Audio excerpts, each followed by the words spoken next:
All right, so at this presentation, we're going to talk about promotion and advertisement. So there's a few different opportunities for promotion. There's print media, there's radio, there's television, there's social media, websites, partnerships, and education and outreach. So to start out, my background prior to coming to the South District 7 years ago was in the mining industry. So I drove a drill truck all around the country, drilling holes in the ground, and I managed a gravel pit. So I didn't have any experience with anything but drilling holes in the ground and managing a gravel pit. So I kind of had to learn on the fly. So one of the first things I did when I started working for the South District for advertising is local newspapers. So most counties have a local newspaper. We have one in Fargo, and we have one in basically the county newspaper. To be honest, I don't mess with the one in Fargo. It probably has a little more, less readers now than the county one does. So the nice thing with the county newspapers is generally a lot of people still read that county newspaper. Ours is published every week. It's a really easy way to get information, kind of real-time information out. You know, there's cost share opportunities, this or that. It's easy to get that. A lot of times the editors are looking for things to fill the paper with. So a lot of times it's good to get a good relationship with the editor of that paper, the owner of the paper, and you can get a lot of information out there. Newsletters are another good way. Newsletters are kind of a hit or miss. If I'm bored and I get a newsletter, I'll read it. If I'm busy, I usually delete them. But a lot of times it is good to get, I think we send out 1,500 newsletters to people in the county. So it's kind of expensive. That's a drawback. We kind of messed around a little bit with trying to do it just through email, and that doesn't work because everybody just deletes it. So again, it's nice because you can get that real-time information. You can control all the content. You know, I like to keep ours to 4 pages. That way it's easy to fill it up. I'm not scrounging for topics. Everybody does their newsletters their own way, but that is a good way to get your information out. Then there's kind of the local and regional ag publications, Ag Week, Farmers Forum, Dakota Farmer, Farm and Ranch Guide, those sorts of things. Again, they're looking for stories. Generally, if you contact them, you can kind of get into that paper.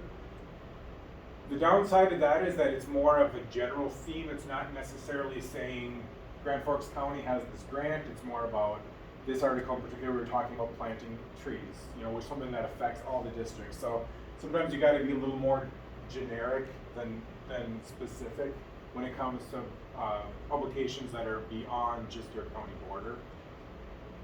Magazines. I like to grab all the little free zines and all the grocery stores and whatnot. They're always looking for things as well.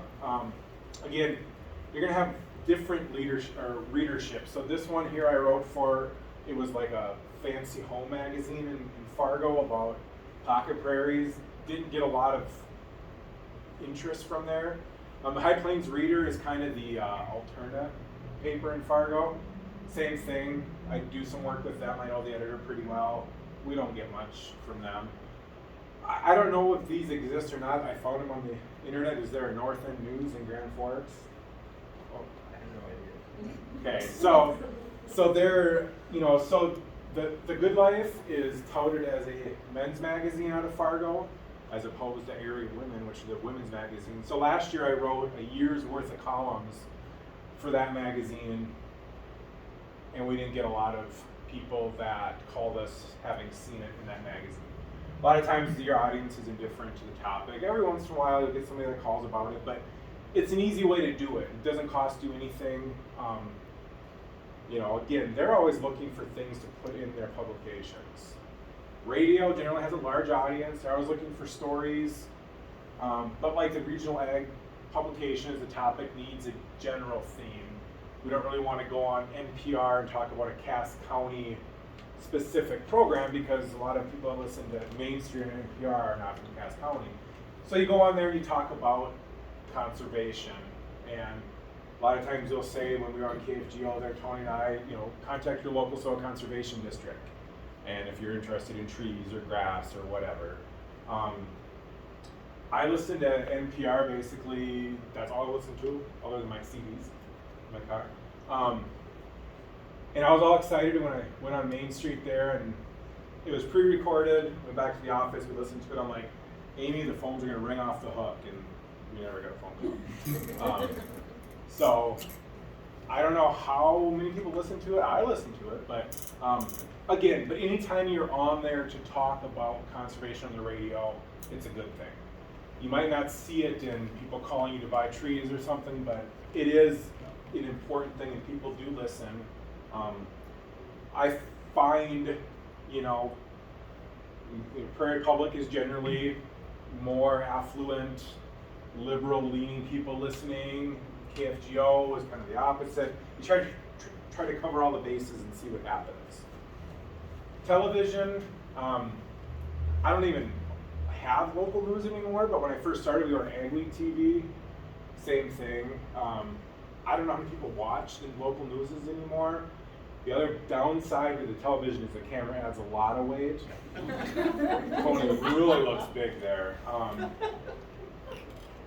She kept, the gal interviewing us was about this tall, and they kept putting her lower, and I said, I look like Andre the Giant. But,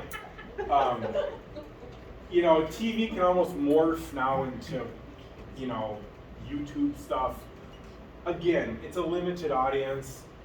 The downside, again, to television is you got to get on their schedule, and it can be a pain in the butt. But again, you want to have a multi-pronged approach when it comes to advertising, because there is no silver bullet.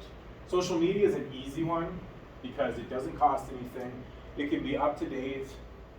It's entirely controlled by the district, and you know, you can go out there and when you're planting trees, put a photo out there right now. You can even do a Facebook Live from the field. The difficult thing is building interest in your page when there's a trillion other social media pages. So, you know, we have a lot of people live in our county. I think we have maybe 1,500 likes on our page. So there's not a tremendous amount. However, when we come to our second tree sale, and I post it in the Fargo Moorhead buy and sell, last year we had 5,000 trees left on our tree sale at 9 o'clock in the morning. By 1 o'clock, the cooler was completely empty. So it's a good way to be able to advertise that sort of things, especially to the general public. You know, when it comes to a garden grant or something, you might get a few, but when it comes to most people, at least my experience, still don't know what we do, especially in urban areas. So when you're posting saying you can buy a tree for $1.50, they're like, holy crap, this is the greatest thing ever. And they come there. So like I said, last year we opened the doors at 9 o'clock, and I think there was 50 people in line, and it continued that way until the trees were gone. So in that case, it was fantastic, and for that alone, our social media page is worth it. Like I said, you can do live social media even, where you can go out in the field if you have adequate internet access, and you know, for helpful how we do it types of information. Again, I wouldn't count on there being millions of people. I keep asking Eric, the youngest one in our office, when are we going to get monetized? All my kids watch these YouTube videos and they're monetized, and we have like 8,000 views on one of them, and it takes 1 million views, so we're not going to be getting any money off of YouTube anytime soon. But it is kind of handy though sometimes to be able to show that stuff. I don't know if I talk about YouTube, but we have a YouTube channel where we have a video of tree planting fabric. When somebody comes in and has no idea what a machine tree planting is, we can open that up and say, here's a machine tree planting, and it shows the tractor. And so that's helpful in that regard. You know, websites, I would assume most people have a website. They're pretty handy. We have our online tree store, which brings most of the traffic to our website. They do require a hosting fee, and there is maintenance that you have to do on it. The only thing worse than not having a website is having a website that's full of broken links, and because people get, if I go to your website and click on it's a broken link, I'm done. I'm not messing around. People don't have any sort of patience anymore, so if that happens, they're gone. Another good way to do advertising, which is a little bit away from traditional advertising, is partnerships. So you have partnerships with small ag businesses. This one in particular is at a winery. So we helped them plant a prairie that was all grown grass. We burned it, planted a prairie, and then we created a self-guided prairie tour. So you go to the winery, you get your tasting, you get a a handout brochure, and each page of the brochure corresponds to a stop on the tour. So you walk into it, stop 1, there's the picture, it explains to you what you're looking at, kind of a, it's not bringing a ton of people to the winery, but it does help to be able to showcase this project, plus have our advertising on that. Again, there's stop 2. So here's the self-guided prairie tour thing, and it, they've told me that it's really, people are enjoying it. So another one here, we partner with Fargo Parks and Dakota Audubon for a pollinator habitat. Same thing, you have a big sign here.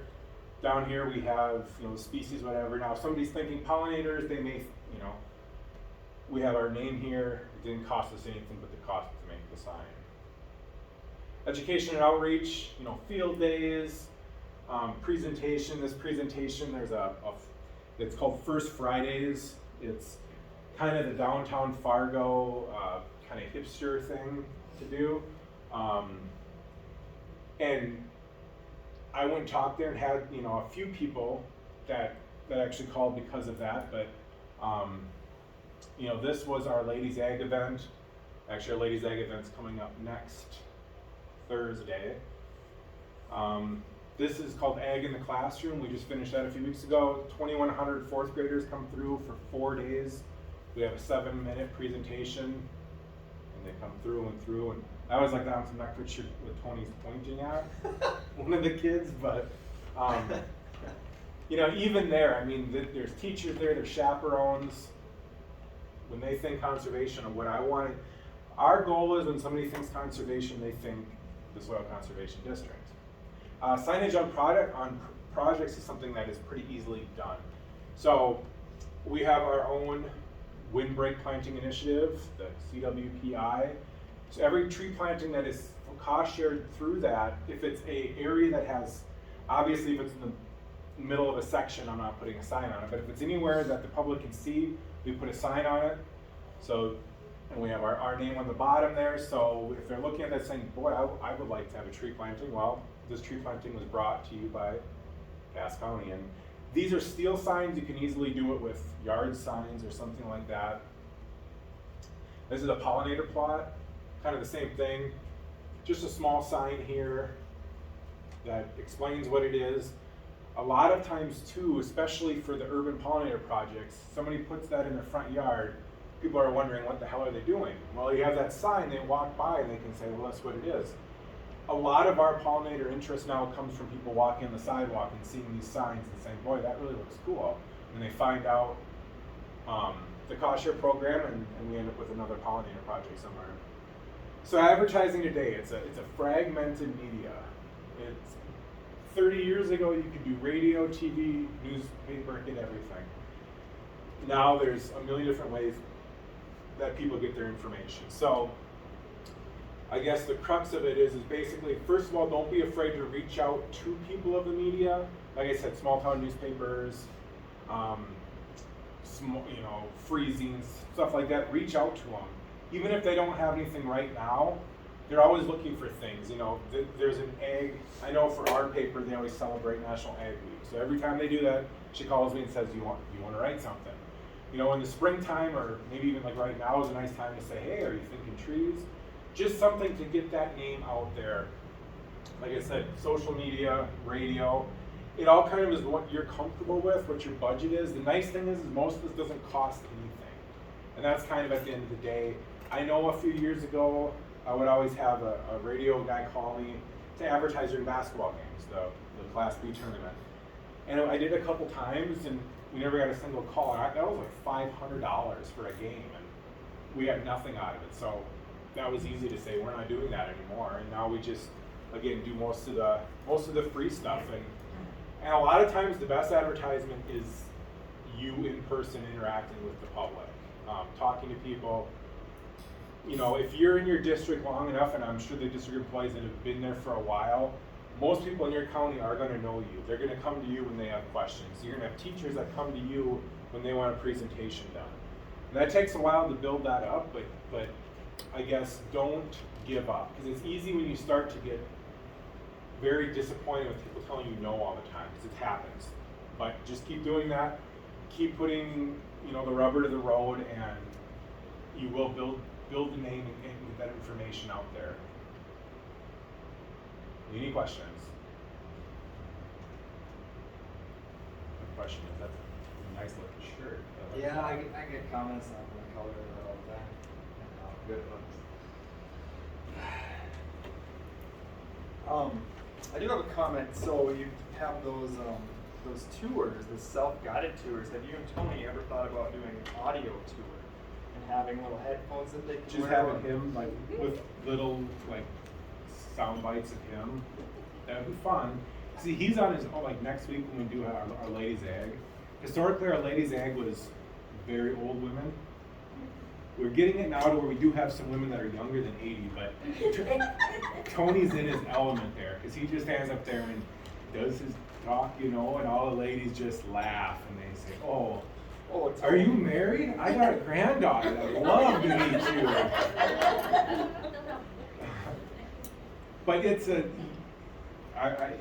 Tony did the TV thing once, and that was probably as much of the public face of the district I want on him.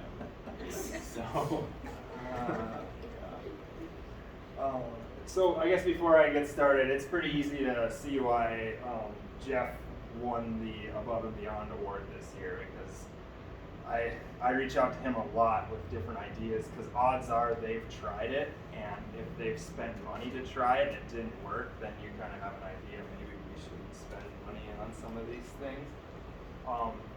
But like you said, just because advertising might not get you direct phone calls, at least people can associate at least it's going to say, hey, there's such a thing as a soil conservation district, which guaranteed most people that live in Grand Forks have no idea that we exist. So that's a big part of what I'm trying to get out and do. So just to get started here, here's me, and I just wanted to make sure all the kids can see me here. I should have had a video with a black light or something, because I would have really glowed then. But, so what happened here is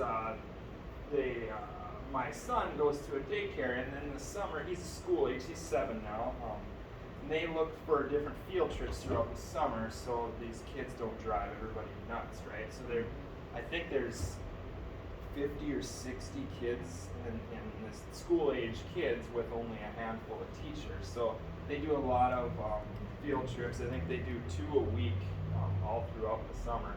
Anyway, so we had, I think, 4 different groups of kids come. And basically I went to a couple different parks in town, and this is me looking like a doofus holding up a branch and showing them some of the different species of trees. And a lot of these kids have been to the park, but odds are they've never looked at the trees that are in the park. And city parks are a great place to see different species of trees, because especially Grand Forks Forestry Department, they're not afraid to go out and try different trees, and if they don't grow, then they try something else there the next year. So yeah, I think I had 30 different species of trees to show these kids. Did you go to the daycare, or did they come to you? So what happened is, one day I was dropping my kid off, and the gal up front is like, "Hey, what do you do?"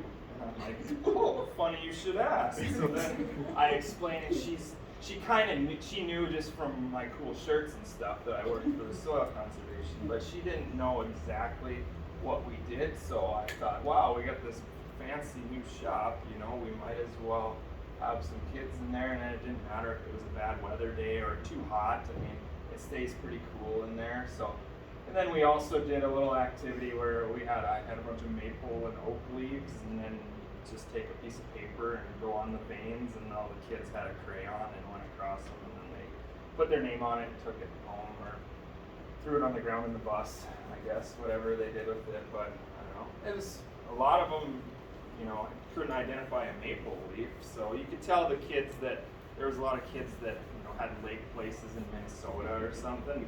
They knew the maple trees, but a lot of the other ones they didn't. So that was kind of a neat opportunity. And very wide range. I think 5 or 6. 6 probably was the youngest, all the way up to I think the 11-year-olds. So, and then over here, this is just Gardening Saturday, an event that they have at the Alaris Center Extension. NDSU Extension puts it on. They give us a booth for free to just educate people, and there's a lot of foot traffic that come through there. People, it's an all-day event. People come and see different speakers, and then when they have breaks, they're just walking around. There's a bunch of vendors.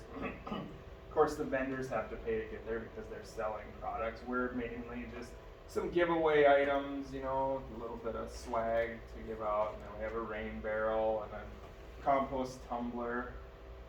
And then you probably recognize signs like this. We have, I think, 8 of them out in the main ballroom there.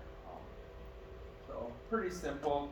I mean, it's a Saturday, and it's the first Saturday in April usually. So everybody's kind of thinking spring by that point. So this was just something, kind of an urban thing that I came up with a rain barrel. Just cut it in half, and then you can make 2 of these, and just use scrap lumber, and got wheels on the bottom of it. This we rented. I'm sure a lot of you have seen this. NRCS has these soil tunnels, and Is that the inflatable one? that is the inflatable one, which I'll tell you, if you get the inflatable one, it's a good idea to get most of your talking done before you fire that thing up, because it is pretty I'll loud. get the non-inflatable one. I suggest getting a PhD in engineering before you Okay. put it together, because it's nearly impossible to get off. Yeah, just save yourself some time to get a PhD before you in engineering before you get that one, I guess. Yeah, that's what I heard, that this one is much easier to use, and I mean, it's not extremely loud. I mean, we were still able to show the kids, and a lot of this stuff is advanced, and a lot of the kids wanted to treat it like a bouncy house, but I mean, it Well, killed 5 they minutes. didn't want to read the 8,000 words on each page there. No, they didn't. Very in-depth soil chemistry analysis. Yeah, I let Laura Lee, our soil con, take them through here. This was my thing, and this was her thing, so it worked out. She could scream to the kids through there. But yeah, there's all my different specimens. And Jeff touched on this, so I won't dwell on it. I'm sure many districts do these field days. These 2 here, we went to AgVice. I'm sure some of you have heard of that. They analyze soil samples there. It's just let's see, be southwest of Grand Forks. The old facility, it was by Northwood. They had a tornado, I think 2007, came through and just wiped it out. So it's a fairly new facility, and so there was a lot of producers, and it was really interesting. It was pretty cool. Is it at Northwood still? Yeah, so it's just east of Northwood, right on the highway. But yeah, I suppose it's got a Northwood address. It's just out of town a few miles.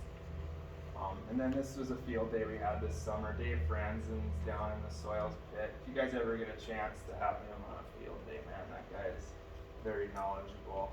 But that was it was a beautiful day, so that was a good opportunity. They had one, I didn't put the picture on here, but it was kind of cool. You could see where the original A horizon, which was dark, almost black, and then there was a bunch of blow dirt that had come in across the top of it. So the A horizon was actually buried in one of these soil pits. So that was, never seen anything like that before. But that's probably the only instance of erosion that you can find in the Red River Valley. I'm sure there It's might all be north. more. It's more of it's north. Yeah. And then just some more education opportunities. There's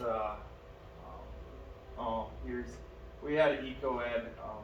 We did not supply the waiters for 20 kids. There was a couple teachers from one of the middle schools that had all this gear and a trailer and everything. So I mean, it'd be cool if we could, but waiters are expensive, and kids would live on them, if you can imagine. But it was pretty neat. This was at Turtle River State Park. And let's see, down here, we usually will go once in the fall and speak to UND students, just kind of give them our background, how we got this position, and kind of what the districts are about, and kind of just explaining. Usually Laura Lee comes with from NRCS and talks about that agency as well. And it's a good recruiting tool to try to get some seasonal help in the summer as well. Flattering picture with my mouth wide open. But anyway, I'm explaining my leapfrogging from jobs. I think I had 13 jobs in 7 years or something like that. So anyway, here's just some more of that swag. Those are little cell phone holder, tablet holder things. Jeff talked about, social media being good advertising or bad advertising for that matter. So this is a ditch last spring, so it would have been like April of 2021, and one of our supervisors was almost shoulder deep digging all of that sediment that had blown in the ditch over the course of the winter. And we posted some of these pictures on Facebook, and most of the time you get about 6 likes on a Facebook post and maybe 1 or 2 comments that just says somebody's name, like, hey, so-and-so, look at this or something. But this, we had people kind of in an uproar, and then there was an agronomist that was claiming that we had also tested this soil, and it was very, very, very high in nitrogen and phosphorus, and he claimed we were cooking the books and fixing the numbers. Yeah. So how do you react when you do? Because occasionally you will get a social media comment that is, kind of like, that's not true at all, or something like that. How do you react to that? That's a good question. We really tippy-toed around it. We didn't. I don't know. Actually, one of the former employees, she was our watershed coordinator, Christine. I'm sure some of you know her. She's very knowledgeable. She knows a lot more about soils than I do, and she kind of piped in as an outside person. But I was staying out of that because I didn't know enough to really argue this guy, other than. I mean, basically, you just let the picture speak for itself. Right. That's what This happened. isn't good. Yeah. You can't argue that. Can't argue that. And we took our soil samples to AgVice, which is a very reputable place. And if you think, where are people applying most of the fertilizer, it's going to be near the surface, where was all this blowing happening? It was on the surface. So anyway, here was let's say a cool little adventure, but it was, oh man, this is the English coulee that runs through Grand Forks. So something that's very much in the public eye. It runs through UND. It flows when it rains, but other than that, it's kind of stagnant, and I'm out there with waders. What happened is there are multiple little bridges or culverts that trapped, and this isn't the full picture. There was so much garbage there, so much styrofoam, and so Justin, our watershed coordinator, he reached out to Brad Dawkins, who works for the Herald, and he came and he did a story on this and took some pictures. So we have an article in the Herald about the English coulee cleanup project, and people are aware, it's pretty nasty, and every time I took a step, that mud that came up smelled so bad, that water's so rotten. But unfortunately, as you can imagine, 2 weeks later, it filled back in, and it looked like we hadn't even been there yet. Did you get any sort of, anybody do any comments on that? Like when it was in the paper, did anybody? I don't even really remember.